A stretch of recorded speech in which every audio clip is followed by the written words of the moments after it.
அந்த உருண்ட மலை ஓரத்துல உருண்ட மலை ஓரத்துல உருண்ட மலை ஓரத்துல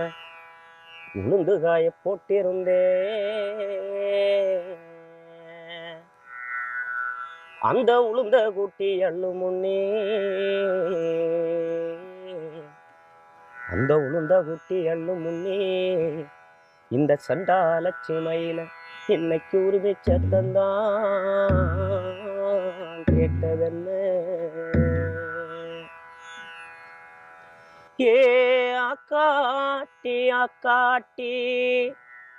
எங்கெங்கே முட்டையிட்டே எங்கெங்கே முட்டையிட்டே எங்கெங்கே முட்டையிட்டே நான் கல்ல துளைச்சி கருமலையில் முட்டையிட்டேன் கருமலையில் முட்டையிட்டேன் கருமலையில் முட்டையிட்டேன் கருமலையில் முட்டையிட்டேன் நான் இட்டது 4 முட்டை